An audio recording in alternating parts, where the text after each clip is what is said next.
Okay.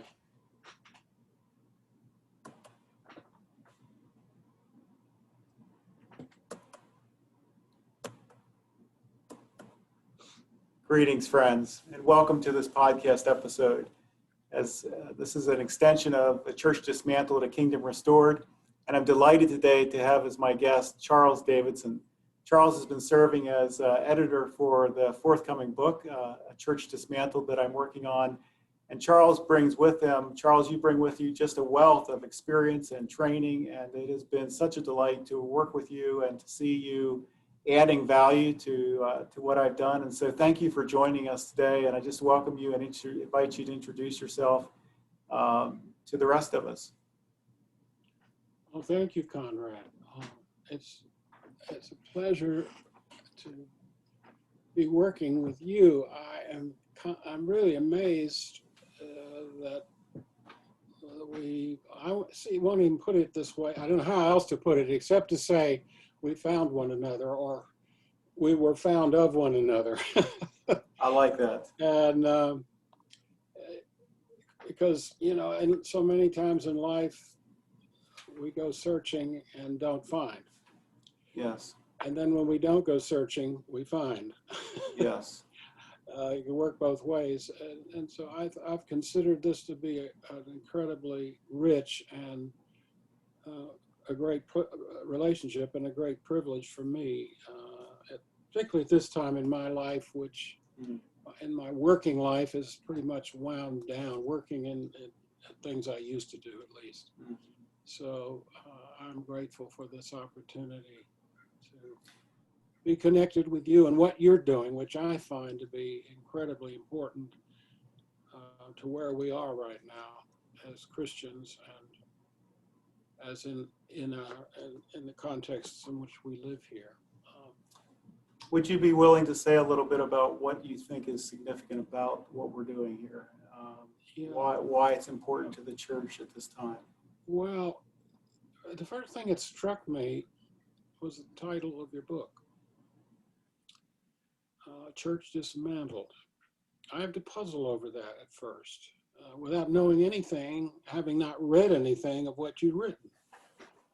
And I thought, well, that's an intriguing metaphor. And of course, my mind quickly jumped to the fact that statistically, Christianity in America, not only in America, but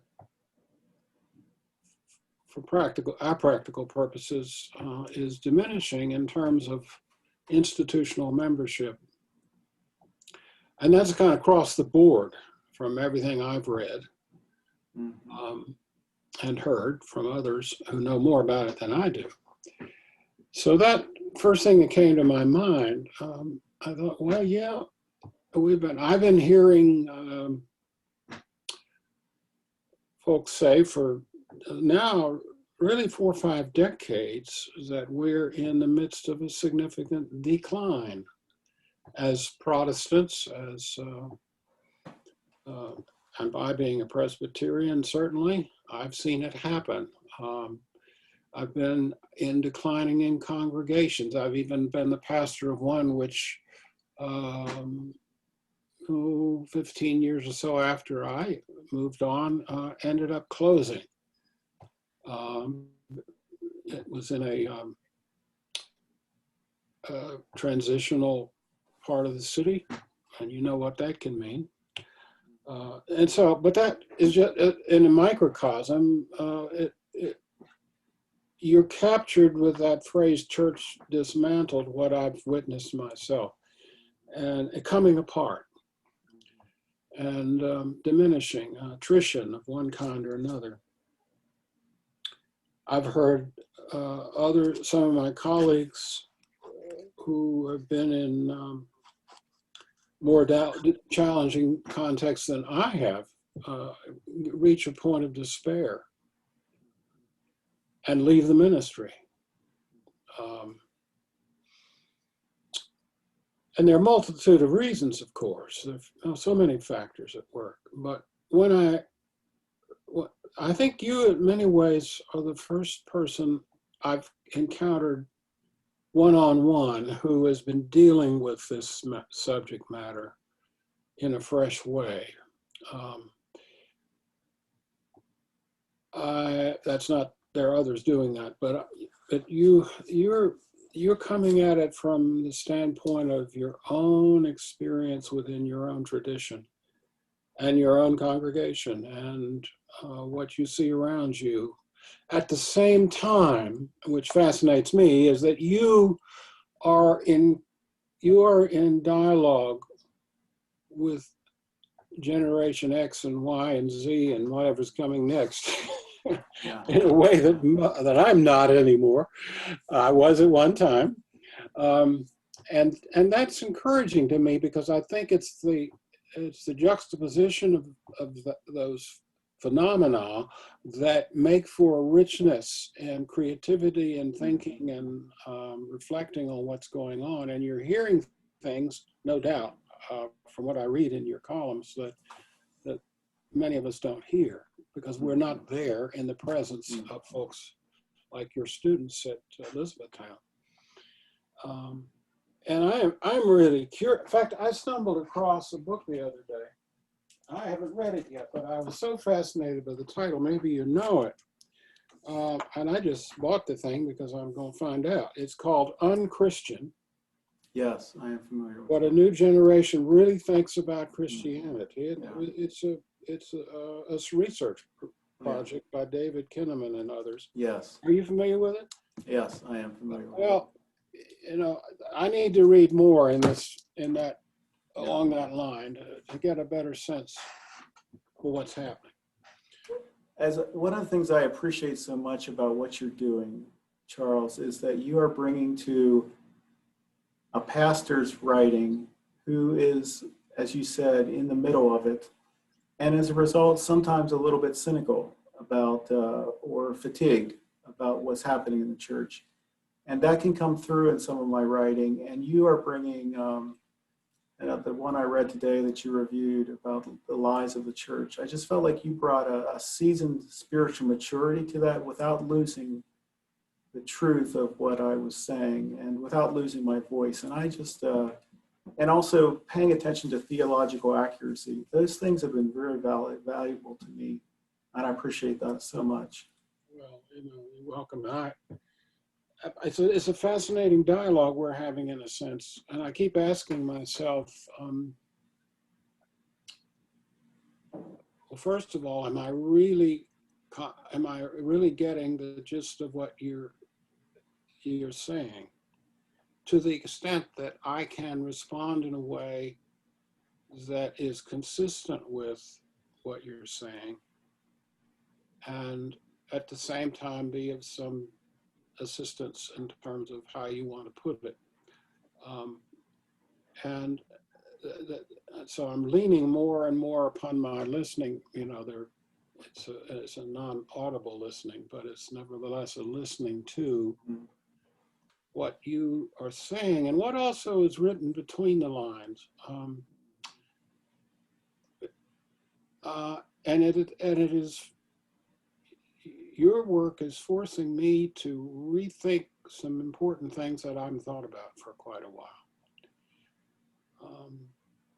And I've taken a deep dive into some, as you know, into some of the biblical material that you raise in your writing, because I think that's at the core of where what we share in common, among other things. But it's really the core of it, and it means listening not only to what you're saying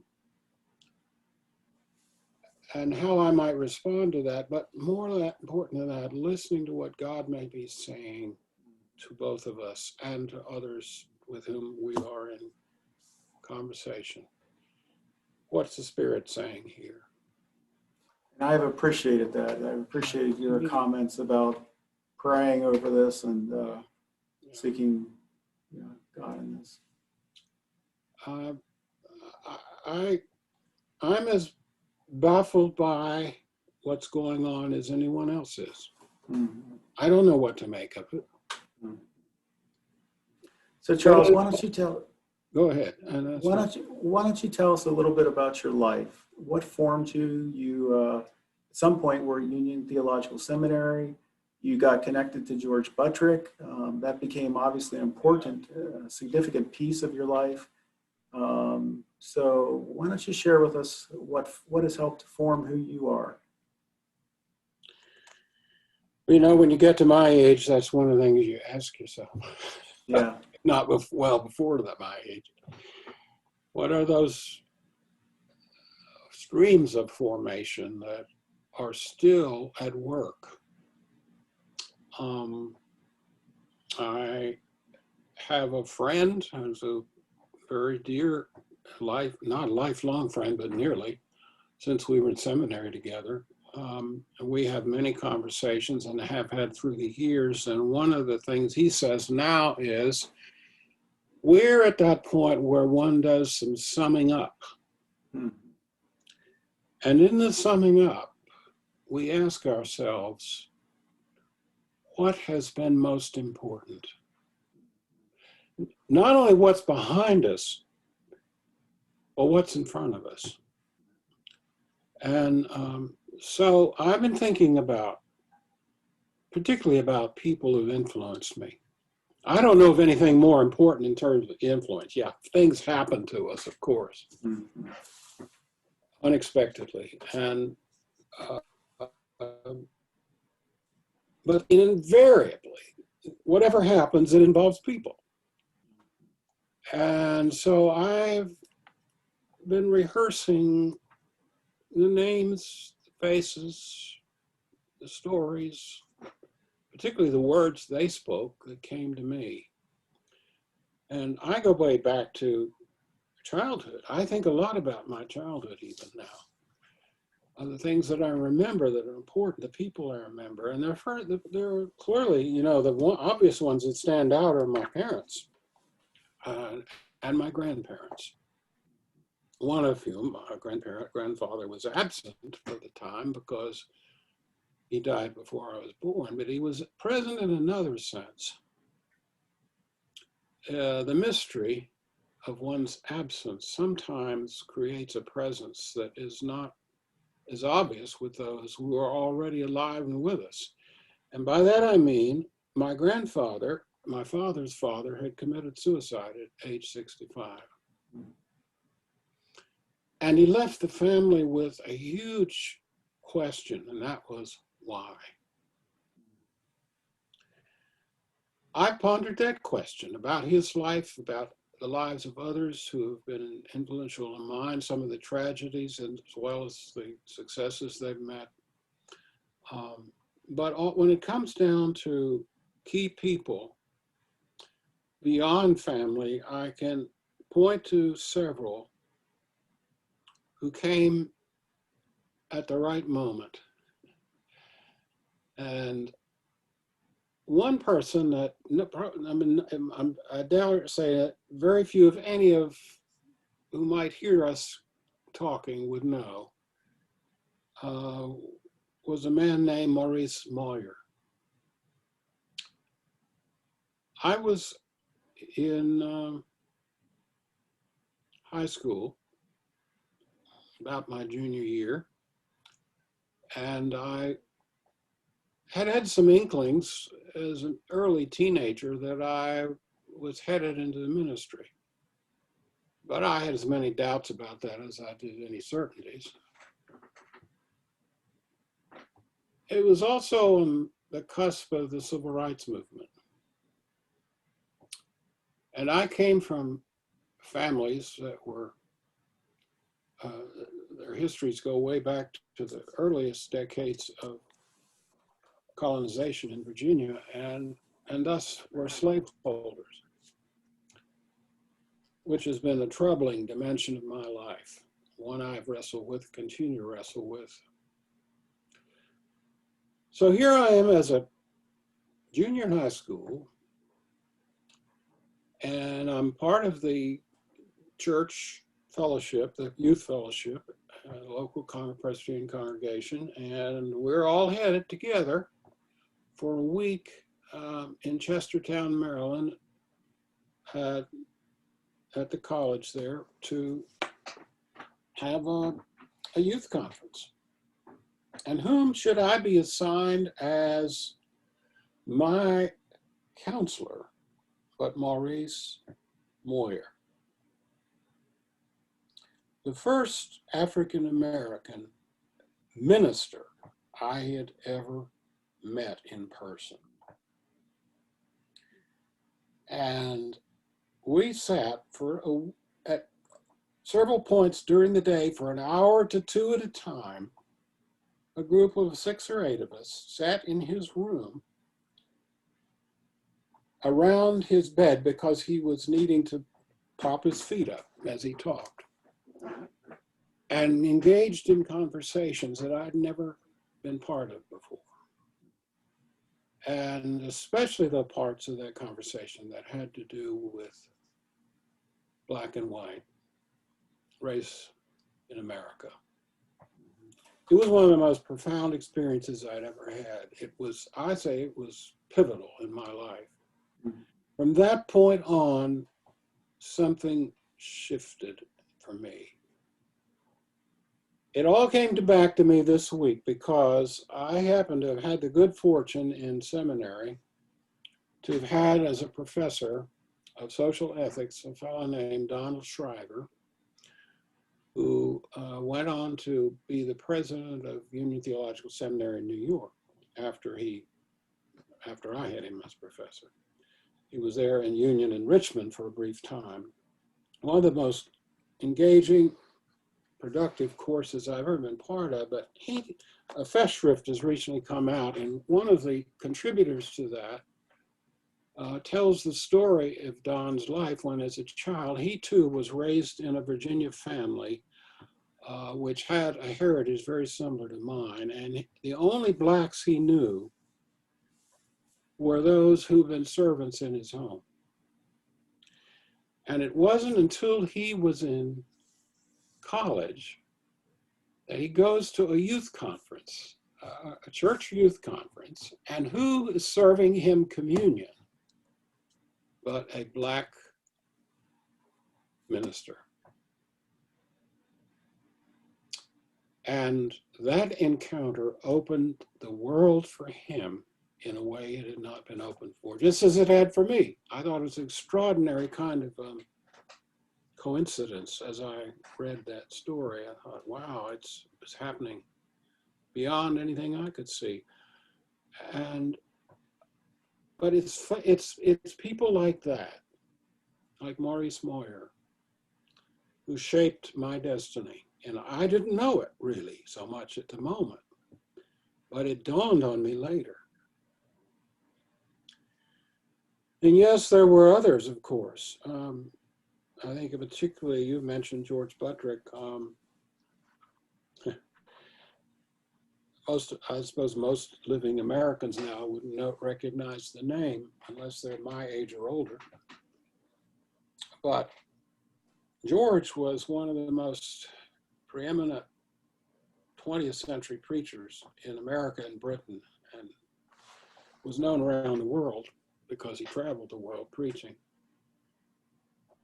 And I didn't know him either when I was in college. I'd never heard the name, but one night, it was March the 23rd, 1965, as I recall, it was a Thursday evening, 8 o'clock. We'd have these folks come in regularly to give lectures, guest preachers, guests on all kinds of subjects. George Buttrick. When that, here was a conservative Southern college, Hampton, Sydney, which, we didn't even have required chapel anymore, and very few went. And all of a sudden, out of nowhere, virtually, the place was filled up with students, faculty, and God knows who else. I'd never seen so many students come out for somebody they'd never heard of before. I couldn't explain that. And it was George Buttrick. And George gave a lecture that night on faith, individual, and the community. And it was so unforgettable. It marked demarcation point in my life. And if I had had any doubts and I did, up to that point, that was it. That was the night it said, I know what I'm going to do now. And there's a lot more I could say about George Buttrick, which I won't, but except to say one thing. In the course of getting to know him years ago, and then doing my master's thesis on him, I kind of set it aside because I had a life to live and work to do. I even gave some of his books away so others could read them. Thought I'd never come back to it. And then one day, about 6 years ago, I thought, I've got an unfinished project. Because I'd wanted to write his biography while he was living. That wasn't possible. And so I finally got a grant, and I went to Harvard and spent 3 months there with George Ann, going through all of his voluminous papers, making photographs. And I stumbled across the last series of lectures he'd given on preaching to students at, various places, but at that time he was settled for his last chapter of his life in Louisville, Kentucky, at the Southern Baptist Seminary, as well as the Presbyterian Seminary, having taught before that at Vanderbilt and Garrett and Harvard and Union Seminary in New York and multiple other places, where he, over the years, would continue to build this repository of lectures on preaching. And of course, he was in huge demand. And after I read through those, I said, these things haven't been published. He had tried to publish them, but it didn't work out for various reasons before he died. He even had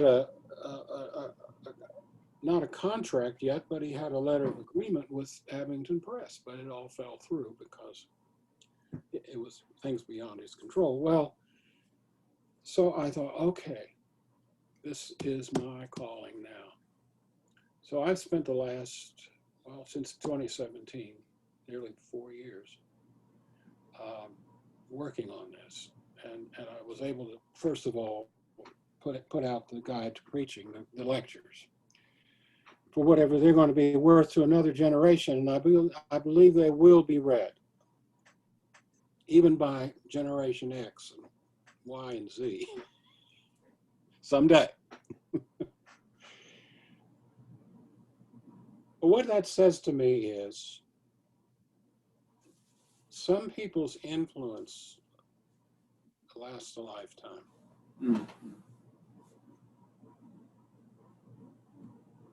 And I could say the same thing about Frederick Buechner, and you and I share that in common. Buttrick has been the one that set my own preaching on fire. Buechner was the one who set my writing on fire. And so those two people I will give thanks to God for the rest of my days. What was it about Buttrick so obviously Frederick Buechner walks into the Sunday service and is so taken by the way he turns a phrase and ends up converting, following Jesus? What was it about Buttrick's preaching or who he was? That's such a good question and such a hard one to answer. I've asked myself that and others. But the single word I've heard the most, I tell this actually in the introduction, is the word profound. There's a little story about that. And I was in New York City in 1985 for another reason. Buttrick is gone. He died in 1980. I had some time on my hands, so I walked up to New York, to Madison Avenue Presbyterian Church in New York City, and where he had been. I just wanted to stand where he stood. Not in the pulpit, but in front of it. I wanted to sit in the pew. I wanted to be where he had been for all those 28 years. And just soak in the silence. And I didn't get that far before I stood in the vestibule and I was looking up at a portrait that had been done of him, was hanging on the wall. Just myself, and then all of a sudden this elderly woman approaches me. She's walking with a cane. She stands right beside me. She looks up at the portrait and she said to me, the first word, she says, "Do you know Dr. Buttrick?" I said, "Yes, ma'am, I did know Dr. Buttrick." I said, "Well, did you know Dr. Buttrick?" She said, "Oh, I certainly did, yes." I said, "Well, what did you think of him?" She said, "He was profound." And she turned and she walked away. Not a single other word. And I thought to myself, yep, she's nailed it. And then I heard that word from others who knew him without being prompted. Profound. Now, what does that mean? I don't know. I can't describe profundity. I only know it when I experience it. But if you get hold of sermons preached in a university church, you can still get it on Amazon. Used copy. Read that. You'll understand what it is about his preaching. Electrifying. In fact, I'll tell you one other story about him, then we can move on to something else. I have this book because it's almost as good as my Bible for various purposes. His secretary at Harvard, he was there for 6 years as preacher to the university. His secretary on October the 5th, 1958, that was the Sunday he was going to preach this particular sermon. Now he always, if you see the book on his lectures, you'll notice in the middle of it there's an image of one of his worksheets, which is unlike any worksheet I've ever seen anywhere in my life. He outlined everything in infinite detail. And then he wrote out, he would usually handwrite, sometimes type the manuscript. And then he would hand it to his secretary. And she would type it up. And it would be on an 8.5 by 11 piece of paper, single spaced. And he would fold it in half. Well, actually, I'm sorry, the paper was cut in half, typed on each half so that, he's looking at a half a page like this book, like that's one. And then he would fold that in half. So a piece of paper, stuff it in his pocket. So wherever he went, he could have that in his breast pocket and pull it out if he needed. Although most of it was up here. He didn't need his manuscript. But so here he is, he's handed her this manuscript and he walks out of his office and he says, I think this is the best sermon I've ever written. Well, how does one know that? So she kept a daily diary, which is a gold mine. And in that, she noted the fact that that's what he'd said to her. And then she said, after she'd gone to the service on Sunday and heard him preach the sermon and milled about the congregation, listening to folks talk, she said, the word all over the place is George Buttrick overshot himself. Mm. Mm. And the title of the sermon is Dimension of Depth. It's about the great mystery in which we all live. And it is a profound sermon. Profundity. Yeah. Well, thank you for sharing that, Charles. And before we conclude, can you say something about why Frederick Buechner has been so important to you? Because we share that, as I've said, he probably shaped the way I think about writing more than anyone else. And that was in my 20s that I would have read most of his work. No doubt that affected you in ways you're still taking into account, right? Yeah. That's right. Well, it's interesting how there's kind of a web of which I'm a minor player or part, let's say a spider on the web. In that, again, I didn't know Buechner. I did until the early 1970s. I stumbled across his book. What was the thing called? The Magnificent Defeat. I think that's anyway. Yeah. Yeah. But you know, I read it. I was impressed with it. It moved by it greatly. But that was before I went back to do my work on Buttrick for a second master's degree, and so we invited Buttrick to come to be the baccalaureate speaker that year as I graduated, and he met with a group of about 40 of us, I'd say, in a huge room, and we all sat around a circle in conversation. And someone in the crowd asked him, he said, well, Dr. Buttrick, who would you say is the one preacher we ought to be listening to today? And he said, Frederick Buechner. Mm-hmm. So I started reading Buechner. And the more I read him, the more I realized how important he was for me. And then I went to hear him at Columbia Seminary in Atlanta in 1981, I believe it was, when he gave the lecture version of the book, The Sacred Journey, which was his first memoir. That was like the night Buttrick spoke at my college in many ways. It was pivotal.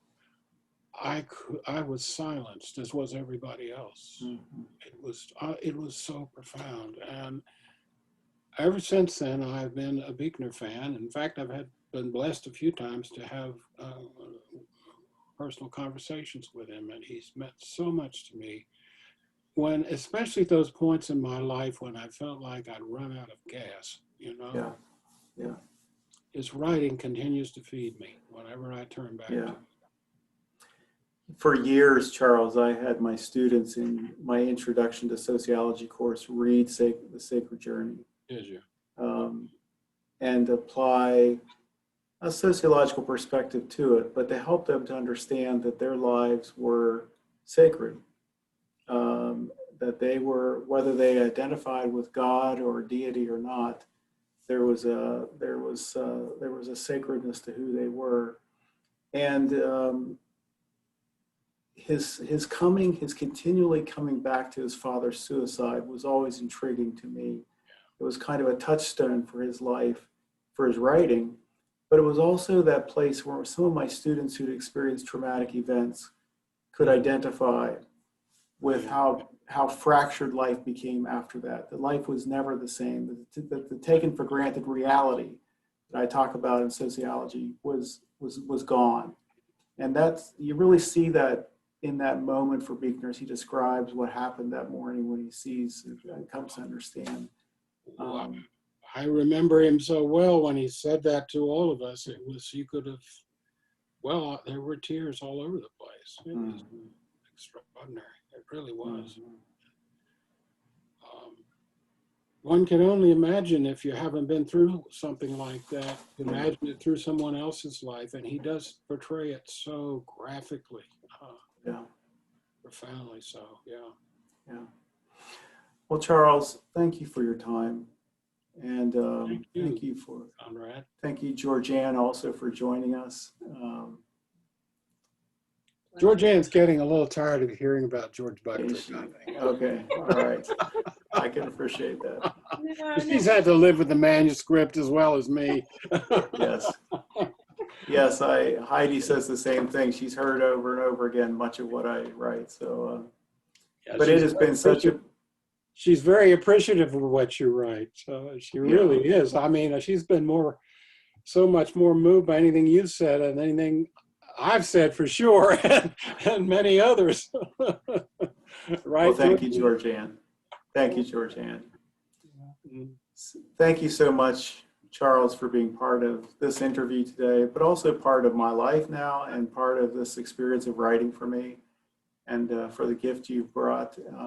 Thank you for joining us today. Thank you for opening the way for this conversation. And it's a great, great privilege to work with you, Conrad. And God bless you. Thank you. The book, Church Dismantled, will be forthcoming this summer, and I'll follow up with more details for our listeners. This podcast can be found on my Live at 345 site, at my YouTube channel, as well as under the podcast at Church Dismantled, A Kingdom Restored. My guest has been Charles Davidson. Charles, thank you. God's blessing to you and peace. We'll be in touch.